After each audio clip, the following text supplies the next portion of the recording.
Assalamualaikum warahmatullahi wabarakatuh. Bapak Ibu guru yang saya hormati, Bapak CGP, calon guru penggerak yang saya hormati pula, atas kerawuhannya saya ucapkan banyak-banyak terima kasih. Marilah kita selalu bersyukur kehadirat Allah Subhanahu wa Ta'ala yang telah banyak melimpahkan nikmatnya sehingga di pagi hari ini kita dapat berkumpul dalam keadaan sehat walafiat. Semoga tidak ada arah suatu apapun. Selawat dan salam tetap tercurahkan kepada junjungan kita Nabi besar Muhammad Shallallahu Alaihi Wasallam.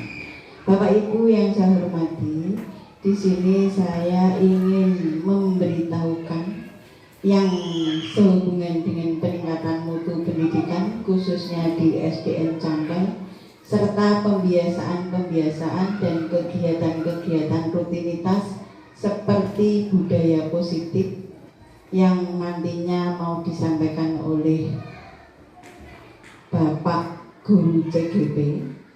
Nah, demi peningkatan mutu di SDN kita, sehubungan dengan kurikulum merdeka yang bisa membentuk anak-anak yang berkepribadian ampuh serta menjadikan pelajar Pancasila yang luar biasa, sehingga antara anak-anak guru, kepala sekolah dan tenaga kependidikan kita dapat bekerja sama dengan sebaik-baiknya agar terbentuk satu kesatuan yang bisa membawa sekolah ini menjadi sekolah yang luar biasa.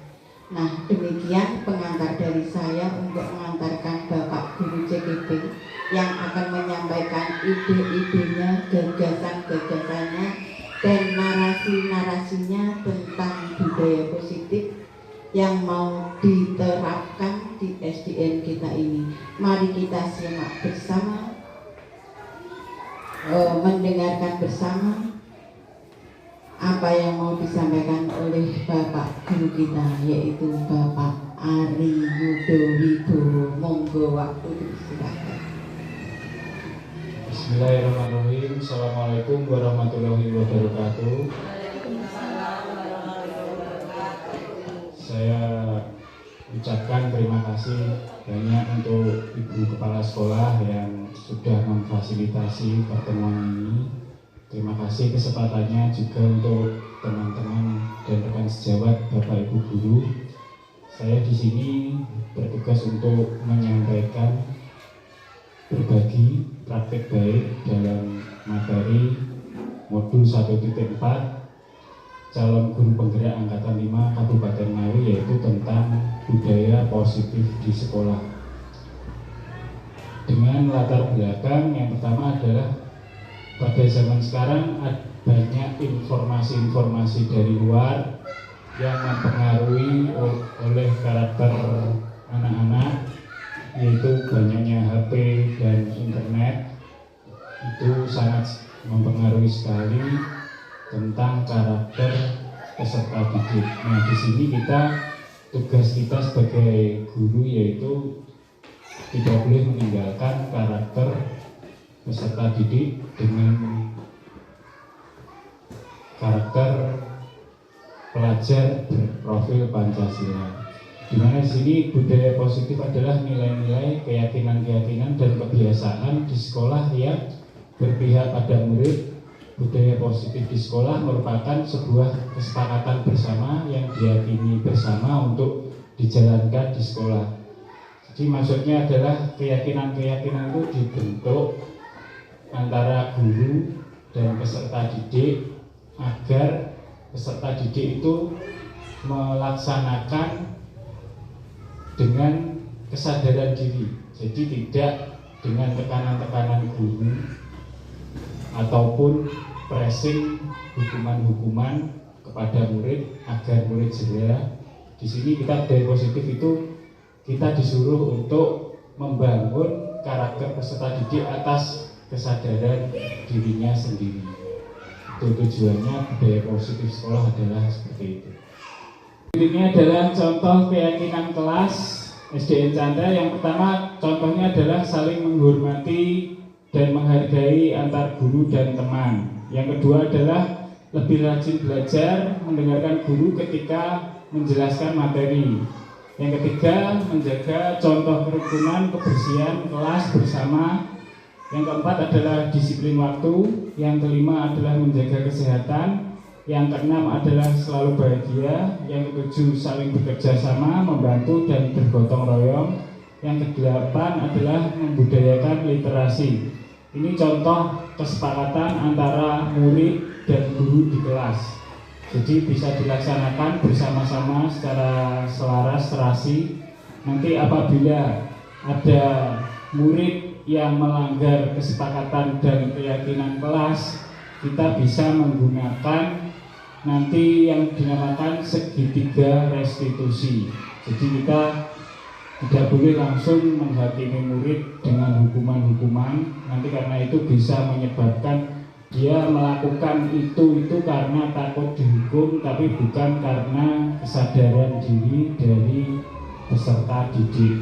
Nah, ini bisa diterapkan di dalam kelas masing-masing Bapak Ibu guru. Nanti bisa dibuat keyakinan kelas masing-masing. Kesepakatannya apa nanti murid bisa menambahi keyakinan kelas. Tidak boleh menghina bapak misalnya, tidak boleh menghina ibu. Nah, nanti apabila ada laporan tentang hal seperti itu, bisa langsung ditanyakan menggunakan segitiga restitusi. Kenapa kamu melanggar keyakinan kelas? Apa masalahnya? Itu tujuannya adalah membuat rasa bersalah murid. Jadi kita bukan jadi sebagai penghukum, tapi membuat rasa bersalah kepada murid. Selanjutnya monggo Bu Hati. Ini ada. Yang berikutnya adalah membentuk keyakinan kelas untuk menumbuhkan budaya positif di sekolah, yaitu murid-murid kita itu membentuk keyakinan di dalam kelas. Jadi umpama tidak membawa seragam olahraga, jadi peserta didik itu menentukan sanksinya sendiri. Jadi guru itu tidak sebagai penghukum, tapi membuat merasa bersalah, yaitu dengan menggunakan segitiga restitusi yang nanti akan saya bagikan kepada Bapak Ibu guru setelah ini. Jadi umpamanya contohnya seperti tadi, bisa membentuk keyakinan kelas, umpamanya siswa tidak boleh membuang sampah. Nanti kalau apabila siswa itu melakukan pelanggaran membuang sampah, kita bisa tidak langsung menjatuhi hukuman pada murid tersebut. Jadi kita menanyakan keyakinan kelasnya apa, terus apabila melanggar keyakinan kelas nanti bisa dipertanyakan, dan hukumannya sudah dibuat sendiri menurut perjanjian antara guru dan kesepakatan dengan peserta didik. Yang berikutnya adalah bergotong royong. Yang keempat adalah mandiri. Yang kelima bernalar kritis. Yang keenam adalah kreatif, di mana kebiasaan bergotong royong bisa kita lakukan dengan melakukan kerja bakti, membersihkan sampah sebelum masuk, memungut sampah. Itu bisa melatih anak-anak untuk bergotong royong. Mandiri yaitu anak-anak bisa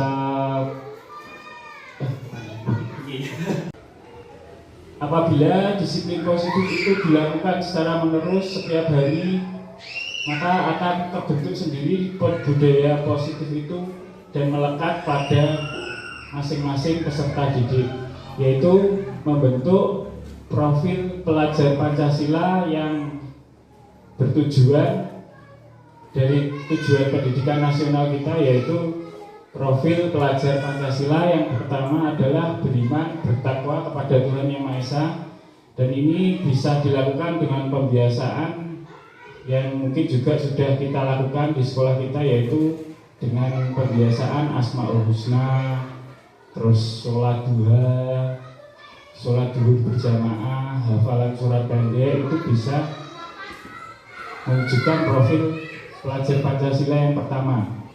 Untuk berkebinekaan global itu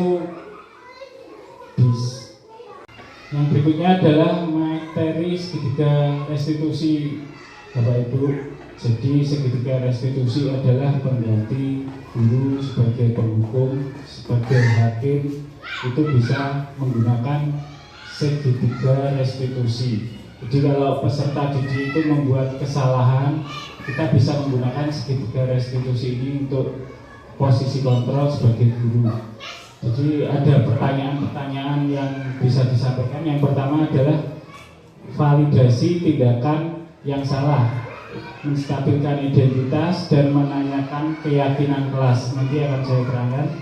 Terus ada beberapa pertanyaan yang bisa ditanyakan peserta didik apabila melanggar kesepakatan dan keyakinan kelas.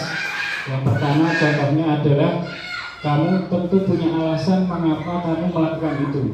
Jadi kalau anak melakukan pelanggaran terhadap keyakinan kelas, kita bisa menanyakan alasannya itu kenapa kok dia bisa melakukan hal seperti itu. Jadi pertanyaan yang bisa kita lontarkan lagi adalah, adakah cara yang lebih efektif untuk mendapatkan apa yang kamu butuhkan? Yang berikutnya adalah menanyakan keyakinan kelas yang telah disepakati bersama. Jadi sebelum memberikan sanksi, kita bisa menanyakan terlebih dahulu kesepakatan dan keyakinan kelas yang telah disepakati bersama, dan kita bisa menanyakannya. Yang berikutnya bisa menanyakan, kamu ingin menjadi orang yang seperti apa? Itu bisa ditanyakan juga ketika seorang peserta didik itu melakukan kesalahan. Jadi kesepakatan yang dibuat oleh guru dan murid tadi ditulis di kelas seperti itu, ditempel di depan kelas, macam-macam kesepakatan dan keyakinan kelasnya. Setelah ditempel, nanti apabila ada seorang murid yang melakukan kesalahan, kita tinggal menggunakan metode segitiga restitusi itu untuk menimbulkan rasa bersalah kepada murid. Berikutnya yang kedua di segitiga restitusi adalah validasi tindakan yang salah. Jadi atau validate the misbehavior. Jadi perbuatan yang salah pada peserta didik seringkali dilakukan untuk memenuhi beberapa kebutuhan manusia. Disinilah guru harus memahami maksud perbuatan peserta didik tersebut. Guru dapat mengucapkan, padahal kamu bisa melakukan yang lebih buruk dari ini ya. Kamu pasti punya alasan melakukan hal itu. Kamu patut bangga pada dirimu sendiri karena kamu telah melindungi sesuatu yang penting buat kamu.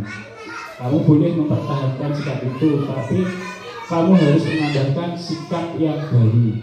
Itu adalah memvalidasi tindakan yang salah. Yang berikutnya adalah yang ketiga, materi segitiga restitusi.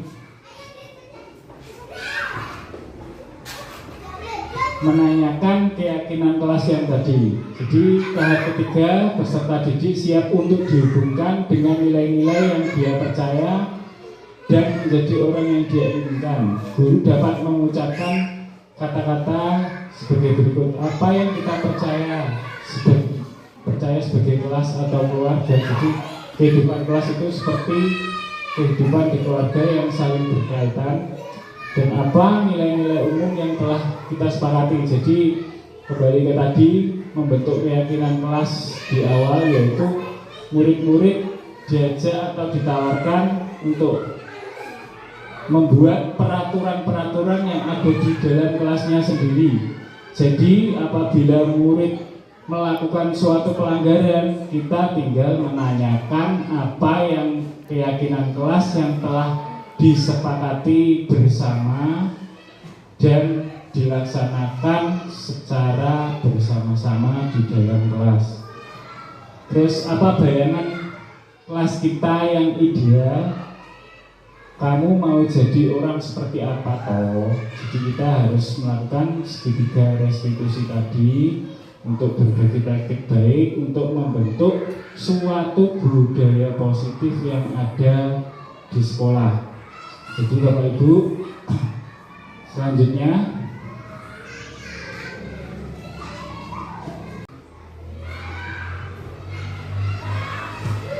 yang saya maksud menstabilkan identitas atau stabilitas identity, yaitu pada tahap ini peserta didik diajak untuk tenang dan kembali ke suasana hati di mana proses belajar dan penyelesaian masalah bisa kita lakukan. Guru dapat mengucapkan kata-kata sebagai berikut. Jadi berbuat salah itu tidak apa-apa, karena memang guru, murid semuanya itu bisa berbuat kesalahan. Agar tujuannya apa? Agar murid itu tidak merasa dihakimi. Yang kedua, tidak ada manusia yang sempurna. Yang berikutnya adalah saya juga pernah melakukan kesalahan seperti itu. Makanya pada waktu ketika Bu Guru sekolah, pada waktu Bu Guru, Pak Guru kuliah, itu bisa diceritakan agar peserta didik itu merasa nyaman dulu sebelum dijatuhi hukuman, sebelum diadili istilahnya. Jadi kita stabilkan dulu agar emosinya, biasanya kalau peserta didik itu bertengkar, itu kan emosinya masih belum bisa terkontrol. Jadi kita bisa menstabilkan emosinya dengan melakukan stabilitas identitas. Yang berikutnya, kita bisa bekerja sama untuk menyelesaikan ini. Bapak Ibu atau Ibu tidak tertarik mencari siapa yang salah, tapi ingin mencari solusi dari permasalahan ini. Nah, jadi kalau kita menghadapi peserta didik itu lebih mencari ke solusinya. Solusinya seperti apa yang bisa diselesaikan dengan masalah yang dihadapi oleh murid. Jadi langsung tidak boleh langsung kamu melakukan kesalahan, kamu harusnya hukum seperti ini, kamu saya hukum seperti ini. Jadi harus distabilkan dulu kondisi emosinya agar dia merasa nyaman. Terus apakah kamu sedang menjadi teman baik untuk dirimu sendiri? Nah, itu adalah contoh-contoh pertanyaan yang bisa dilontarkan kepada peserta didik untuk menstabilkan emosinya dulu sebelum diajak untuk berdiskusi. Bapak Ibu telah mendengarkan saya, apabila tadi ada penjelasan saya kurang berkenan, saya minta maaf. Jadi kita bisa mulai budaya positif tersebut untuk masing-masing Bapak Ibu guru di kelasnya masing-masing, yaitu dengan langkah pertama yaitu membentuk keyakinan kelas terlebih dahulu. Kemudian setelah itu kita jalankan bersama-sama. Setelah itu kita bisa menerapkan segitiga restitusi untuk menanyakan kepada murid. Jadi guru di era baru seperti ini, era milenial, itu diharapkan tidak seperti menjadi guru yang seperti dulu yang langsung menghukum, menjudge, tapi harus bisa memvalidasi, terus mempraktekkan segitiga restitusi untuk membentuk budaya positif di sekolah. Sekian dari saya, apabila ada salah kata mohon maaf. Terima kasih lagi untuk saya ucapkan untuk Ibu Kepala Sekolah yang memfasilitasi saya, memberi kesempatan untuk menyampaikan modul 1.4 calon guru penggerak angkatan 5 Kabupaten Ngawi. Selanjutnya saya minta maaf. Assalamualaikum warahmatullahi wabarakatuh. Iya, apa yang sudah disampaikan oleh calon guru penggerak kita cukup bagus, jos sekali pokoknya. Nah, kemungkinan untuk Bapak Ibu guru yang telah mendengarkan ini semua, mudah-mudahan berhasil menyimak dan mau mengembangkan, mau merealisasikan, mau mengimplementasikan di kelasnya masing-masing.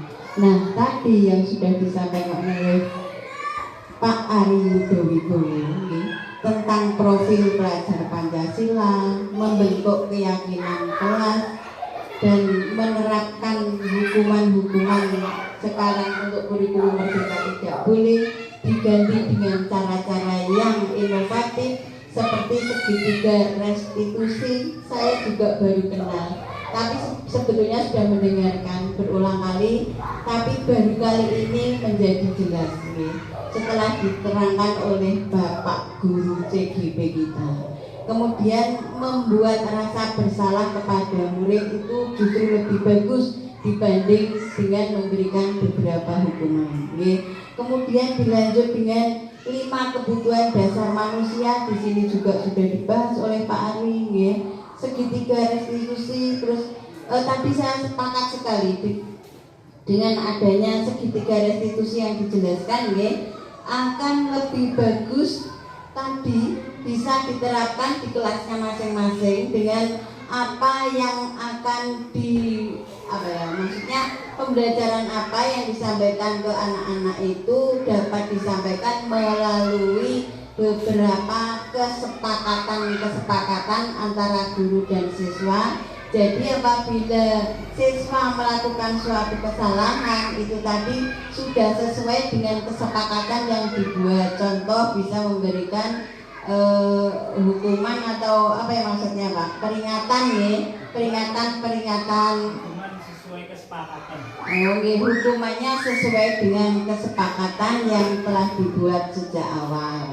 Nah, saya kira apa yang telah disampaikan oleh Bapak Guru CGP kita ini akan membuat kita lebih luas pandangan kita, lebih luas cara menangani putra putri didik kita, sehingga ya mudah-mudahan kita dapat melaksanakan sebaik-baiknya sesuai dengan kurikulum yang kita ampu sekarang, sesuai dengan kurikulum merdeka yang akan membentuk adanya profil pelajar Pancasila melalui budaya-budaya positif tadi. Insya Allah siswa-siswi kita, Bapak Ibu guru juga mengikuti pengembangan kurikulum merdeka yang sudah disampaikan oleh Bapak Menteri kita, dan ini ditandaskan lagi, dijelaskan lagi oleh CGP kita. Saya kira cukup bagus penyampaian Pak Ari tadi, dan mudah-mudahan ya Bapak Ibu guru dapat dan sempat hingga semangat untuk menjemput kurikulum ini dan mengerjakan apa yang menjadi tugas dan kewajiban kita. Cukup bagus Pak Ari, kasih aplaus untuk Pak Arinya.